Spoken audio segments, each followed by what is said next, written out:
Alright, let me get real with you guys for a minute here. So this may be an unpopular opinion to some, and I get it, but hear me out.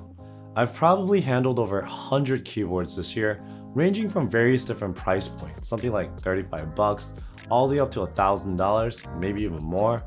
I've learned a few things along the way.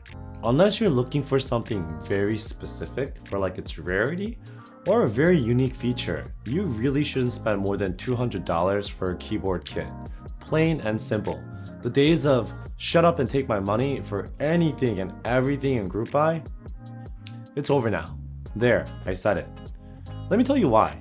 We come to like an inflection point where the most sought out after features, they belong in most keyboards now, regardless of the price point. And even some expensive keyboards, they just plain suck. So take a look at like watches, guys. Unless you're like into collecting luxury timepieces, at a certain point, you don't gain any more by buying a more expensive watch. It's the same philosophy with keyboards. This week, I literally took a look at two sub $200 keyboard kits back to back, and these guys are literally better than some of the $400+ keyboards from like last year in pretty much every way. So like I said, unless you're looking for something very specific, a keyboard kit from a reputable studio, that's the key here, in the $150 to $200 range will give you everything you need in a good keyboard. I'll show you such an example right now. So this is the new Zoom TKL. It's made by a company called Meletrix, and they got pretty popular this year by launching the Zoom 65. That was also another sub $200, and it was a great board. I noticed that most entry boards actually come with carrying cases now, while their more expensive brothers actually do not.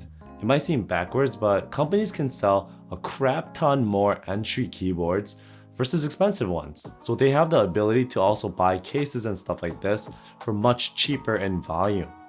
So this thing comes in a crazy amount of colors, something like 10 different case colors and 12 backplate options.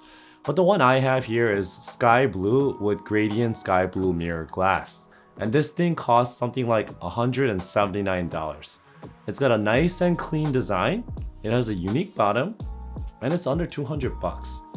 If you don't like the black rubber feet on the bottom, you can swap it out for the white one too. So you have the option.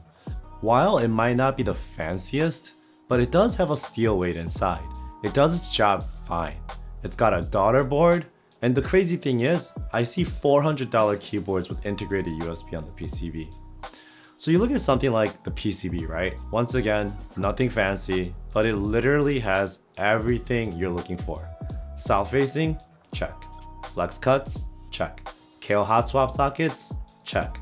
On top of that, this thing also allows for like crazy amounts of layout flexibility, even as a hot swap. You can split pretty much everything. The spacebar, the left shift, the right shift, the backspace, step caps lock. What else do you need? It's VIA programmable, has Bluetooth wireless. Yes, it has Bluetooth wireless. And because of Bluetooth wireless, you also have a battery pack that hides under this weight right here.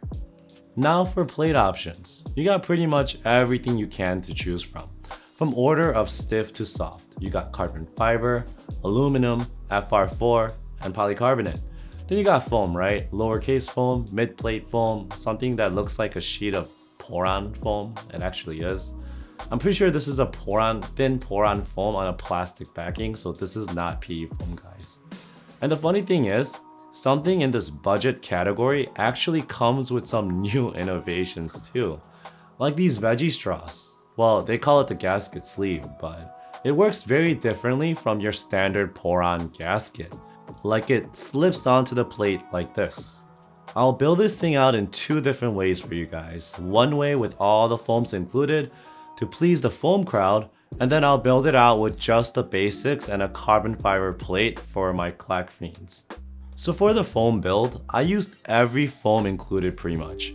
The case foam, and then I used the Poron sheet, and then the mid-plate foam on top of that with the PC plate. Then I stuck in some of these KFA N20 linear switches. Why? Because they come polished and factory hand lubed, and I'm too lazy right now to lube another set by hand. I'm a little sick also, I think you can hear it. It's one of those weeks, guys. But these are actually very smooth and they sound nice. So perfect for us busy people, let's just say that. To finish it off, I threw on a set of JMK Godspeed keycaps. Pretty hilarious that the keycaps cost as much as the entire keyboard, but this colorway actually matched so well, so hey, why not, right? And this is what it sounds like.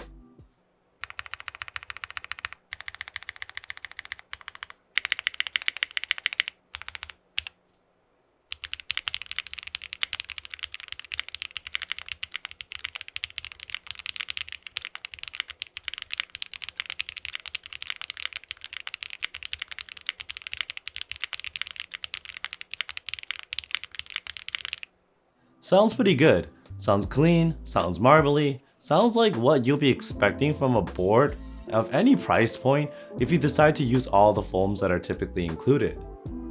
Now, as promised, here is the carbon fiber build. All clack. I took out the pour-on sheets, but I kept the mid-plate foam to take away some of the sharpness of the carbon fiber plate. Then I shoved in some Owlabs neon switches. These guys are pretty dang clacky, so I thought it'll work perfectly to build out this clack board. You know, even with one of the stiffest plates, this thing still has flex cuts, so it does flex just fine. If you use something like PC plate, it's even more flexible, so there you got the flex as well. How does this thing sound like now?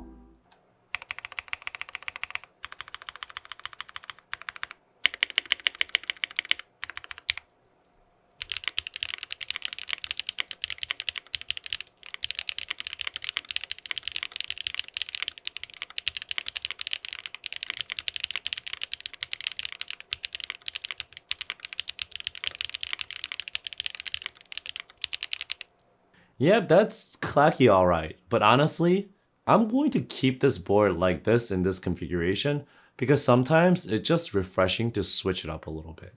So I hope this helps to explain what I'm saying about the whole sub $200 thing. Like, I think the Zoom TKL show that it has pretty much everything that a higher end board also has. The looks, the feel, the sound, the features. It's even got this nice ambient lighting that looks really nice too. The other sub $200 board I saw this week was the QK75. That thing also blew my mind on what a sub $200 keyboard could be. I know, if you're looking for an immaculate finish on your keyboard, like perfect anno, perfect EY, perfect anything, right? Or you want your keyboard to be like gold plated with an OLED screen or some crazy unique feature set, yes, you do need to spend some more money for that. But if you're looking for a good looking, does everything perfectly well kind of keyboard, something like the Zoom TKL, the Zoom 65, any of the QK series boards, the Gyrus 65, all amazing boards for a price that is somewhat more approachable. Always, feel free to let me know your thoughts in the comments below if you agree or you disagree. And as always, thanks for watching. Despite me being sick, through this crazy voice, I appreciate it.